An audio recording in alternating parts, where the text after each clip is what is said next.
Have you ever felt like no matter what you did, your sibling always got a little extra love, a little extra attention, or maybe even a little more freedom from your parents? That quiet comparison in your head that says, am I not enough? Well, you're not alone.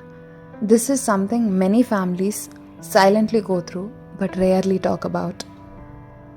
Let's start with the side of favoritism that's not always intentional because parents are human, and like all humans, they operate both consciously and unconsciously.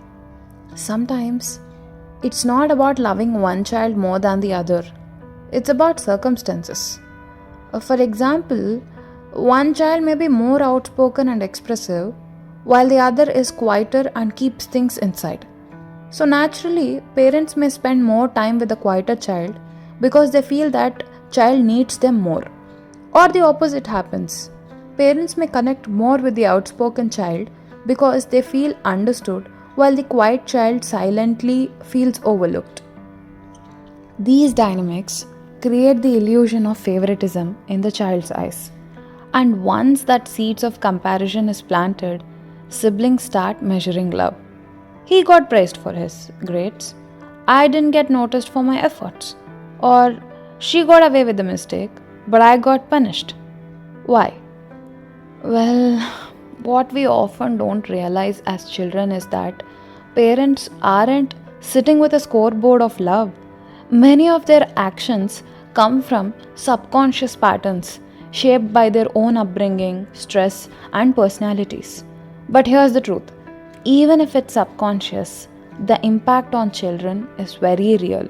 A child who feels less seen often grows up carrying self doubt, resentment, or a desperate need to prove themselves. And siblings who sense inequality may start building silent walls against each other instead of being teammates in life. Well, now, while a lot of favoritism can be explained through unconscious behavior, we also need to talk about the darker side because favoritism isn't always innocent. Sometimes it's deliberate.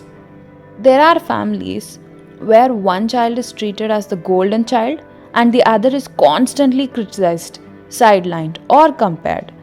This kind of treatment doesn't come from unconscious bias, it comes from conscious choices, sometimes even selfish ones. For instance, let's say a parent may favor the child who makes them look good in society, the one with achievements, the one who follows the family's expectations, the one who brings pride to the family's name. The other child who chooses differently, who questions authority, or who simply doesn't fit with the parent's idea of ideal, is seen as disappointment. In other cases, favoritism stems from the parent's own unresolved emotions, sometimes projecting their unfulfilled dreams onto one child, or punishing another child because they remind them of traits they dislike in themselves or their partner. This is no longer innocent, it's painful, intentional, and leaves lasting scars. Children in these families often grow up questioning their worth, and some even carry anger not just towards their parents but towards their siblings who received the love they were denied. It divides homes, and the wound sometimes lasts a lifetime. What makes this even more complex is how children perceive it. Children are extremely sensitive. They notice every small shift in tone, every comparison, every moment of praise or silence. When favoritism is unconscious, kids may feel hurt but still hold on to love. They may think, maybe mom doesn't notice me as much, but I know she loves me. But when favoritism is intentional, it often leaves them feeling unloved, unwanted, or invisible. And siblings caught in this imbalance often develop complicated relationships with each other. Sometimes rivalry, sometimes resentment, sometimes distance.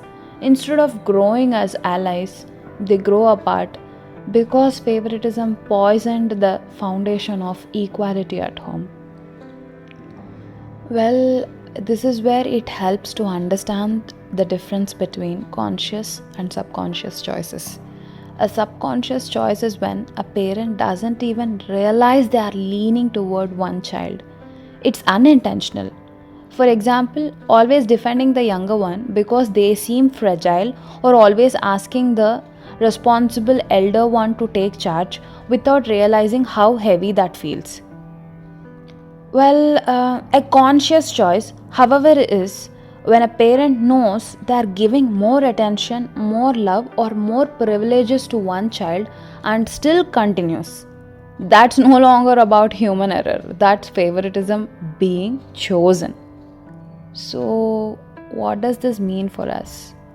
It means that while many families fall into patterns of unconscious favoritism, there are also families where favoritism is deliberate, manipulative, and deeply damaging, and both realities need to be acknowledged. I'm sorry, I am not choosing sides, it really has to be acknowledged here. If you have ever felt less loved than your sibling, your feelings are valid. When your parents intended it or not, your heart registered the difference, and that's real.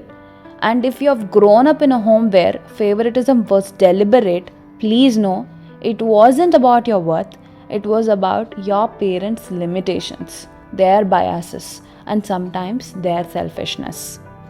The truth is, love is, sorry, the love in families isn't always fair, but understanding where it comes from, whether innocent or intentional, helps us heal instead of carrying invisible wounds forever.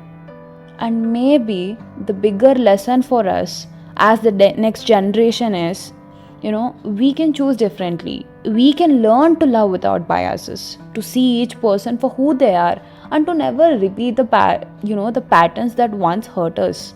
We can be conscious about it. We can make those choices consciously, because at the end of the day, every child, every human being just wants to feel seen, valued, and loved equally. Favoritism in families is not always born out of cruelty. It is often unconscious, a simple leaning of the heart.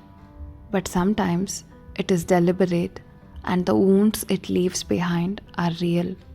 Wherever you stand in this story, whether as a parent, a sibling, or as someone healing from such experiences, remember, awareness can bring change, and healing is possible.